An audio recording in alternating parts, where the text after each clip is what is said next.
Welcome to our live meditation.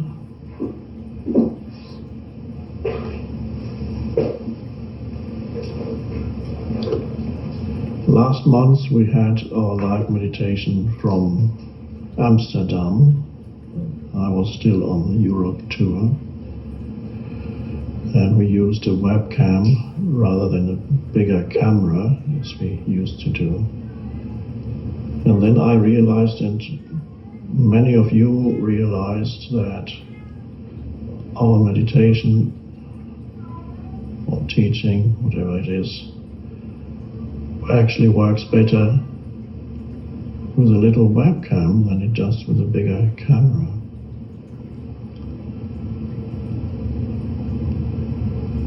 It may have something to do with the fact that I'm very close to this little webcam.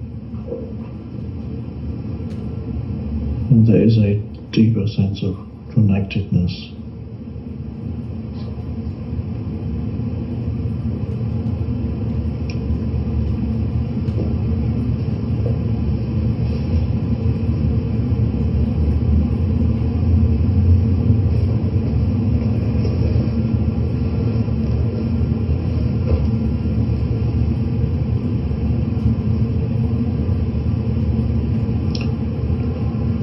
So we can share this state of consciousness, presence,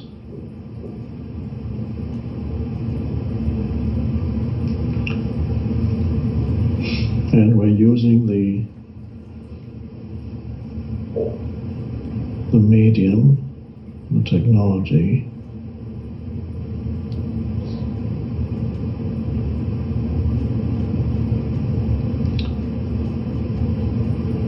how it works, I don't know, but there's a transmission of presence.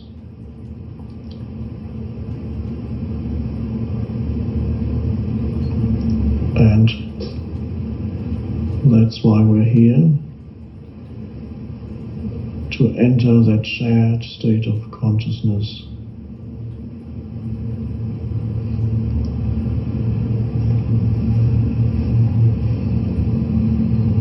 The dimension of inner space,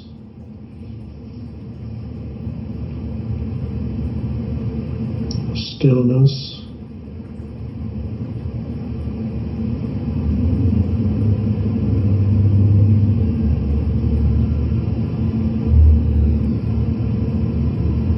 presence, whatever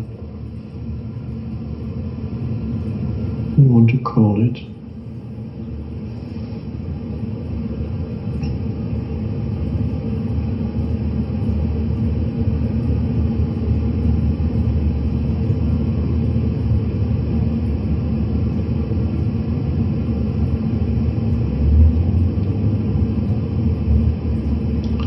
And while we are in that shared space, inner space ultimately,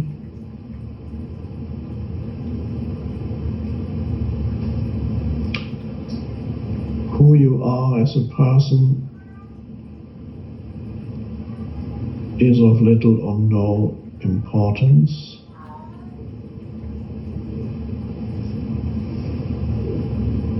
Who I am as a person is of no importance.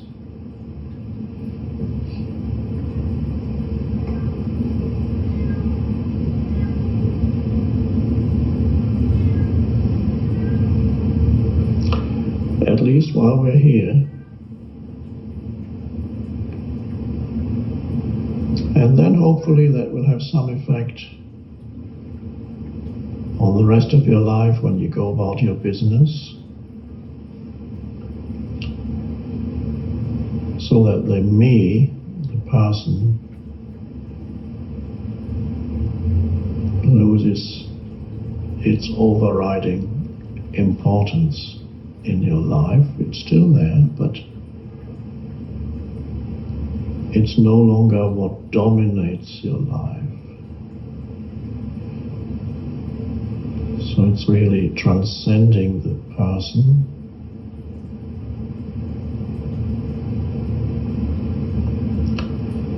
and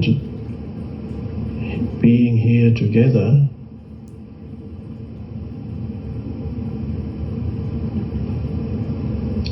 can give you an intensified experience of the shift from being primarily a person to being primarily a presence.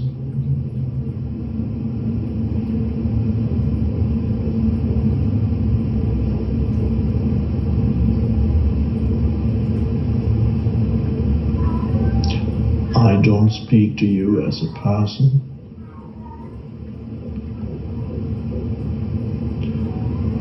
My mind is used as a tool through which presence speaks.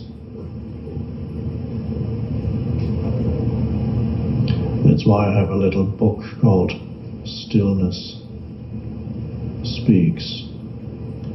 Seems almost paradoxical.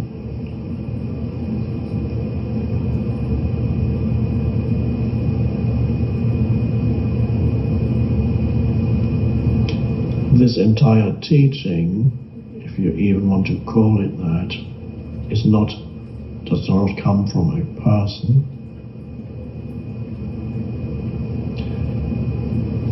It only happens because the person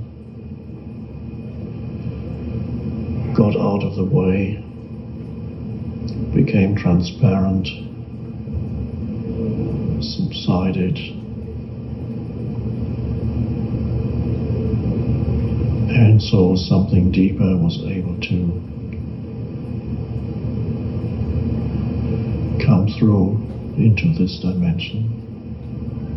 And that's your destiny and purpose also.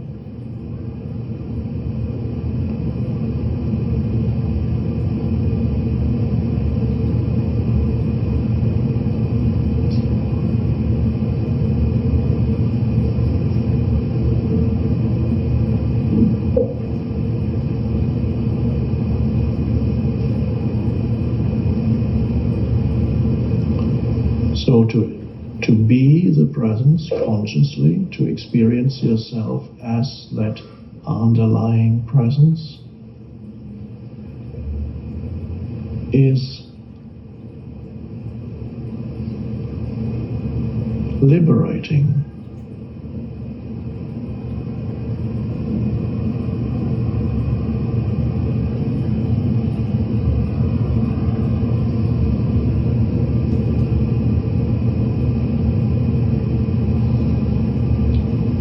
It frees you from the density of being only that person, knowing yourself only as that personal self, being a self in the Buddhist sense, which is ultimately a delusion, deluded.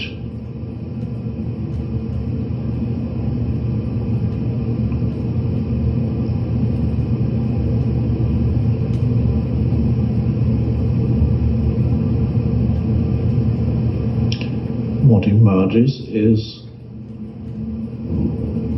in Buddhist terms, we might say the no-self, which is not something, it's not an object, it has no form.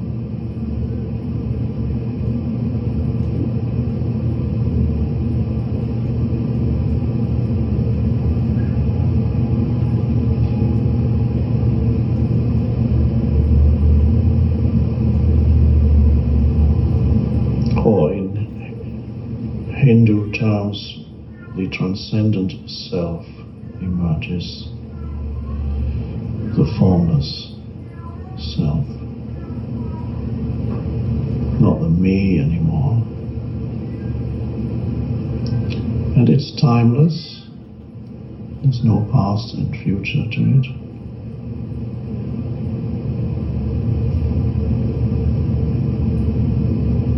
And so this is recognizing yourself as essentially timeless awareness, timeless consciousness.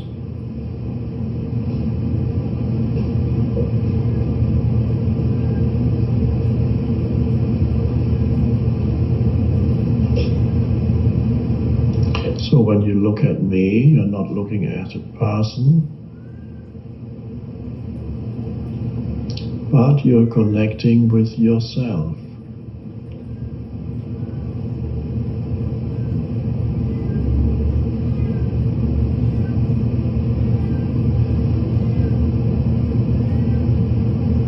So the depth of who you are is reflected back to you, that's all.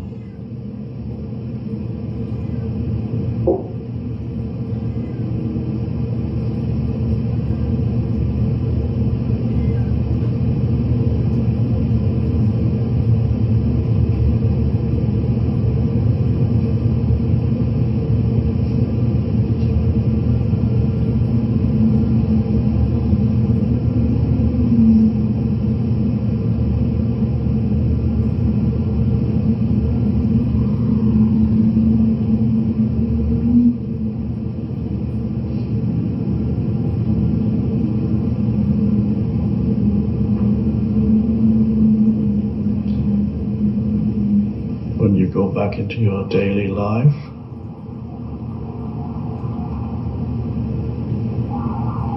there may be times when the person reasserts itself completely, so you lose yourself again in the person, and then you wake up again and some presence comes back. There may also be times when you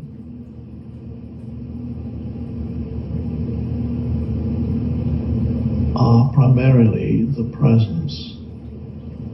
That's wonderful as that happens more and more in your life.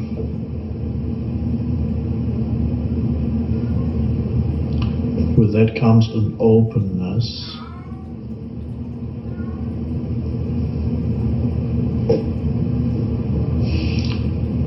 a non-judgment. The judgmental mind subsides.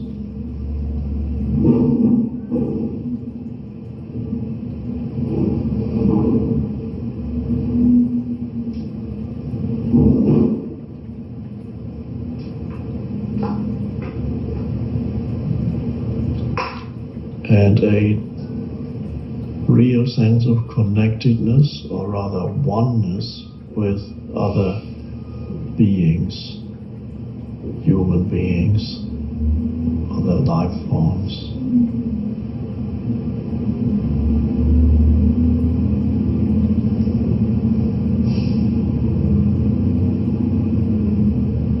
And so that means the way in which you experience your so-called life, the way in which you experience the world, people, situations, events, that changes.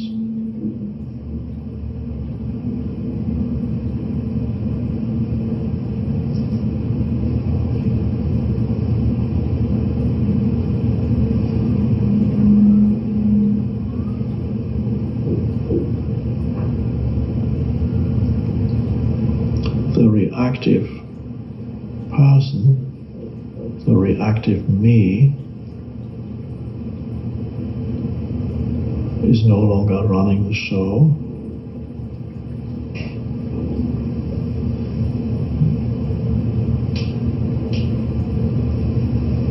And where before there was a reactive, judgmental person, there's now a deep, benevolent presence.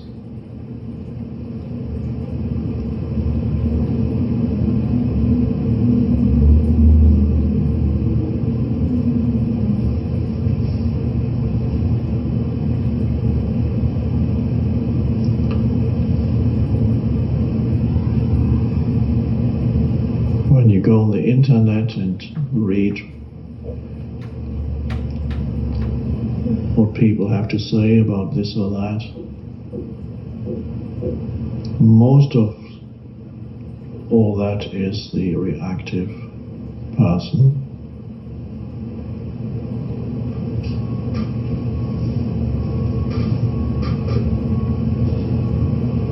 And there are millions of people who are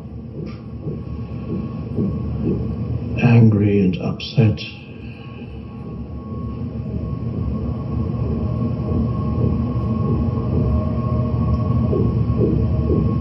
And they can energize other people who are equally unconscious.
And when you begin to notice in your daily life, when things happened, things went wrong, people didn't do what they were supposed to do, which happens a lot.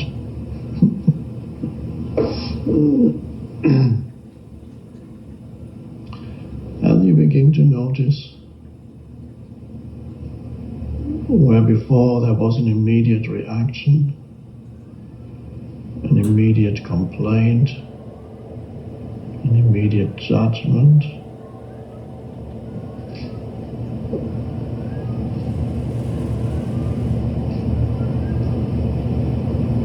And now when something happens like that, there's a non-reaction, there's just an aware space. That in that space, here's the situation, there's the person, and that's what is.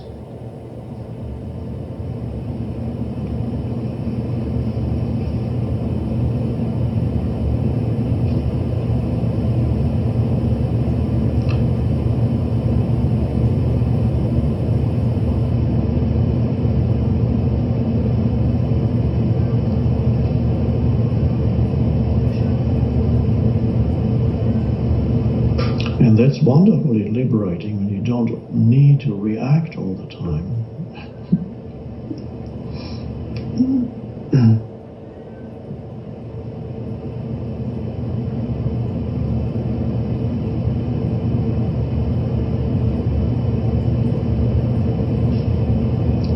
You can see how very unconscious people love their reactivity. You can't take it away from them. They have to arrive at a point where they realize that they are causing themselves and others suffering.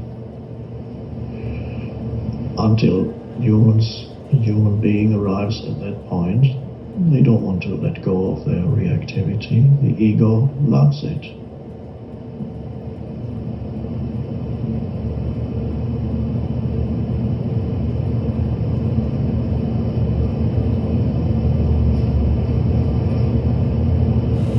So you have to see how it makes your life difficult.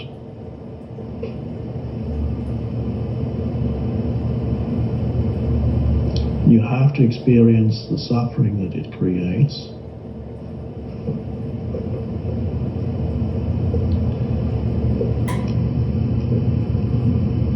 to a sufficient degree so that you reach that point of readiness.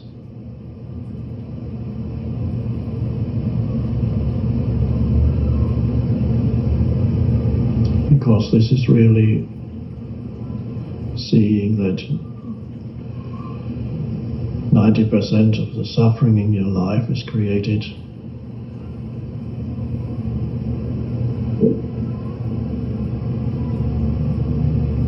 by the conditioned mind, by your mind.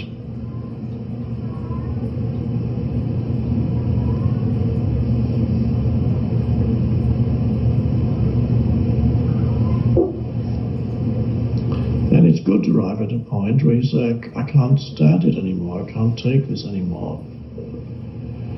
But at that point, some people still think that what they can't take anymore is to do with whatever happens around them. But really, it's to do with their mind.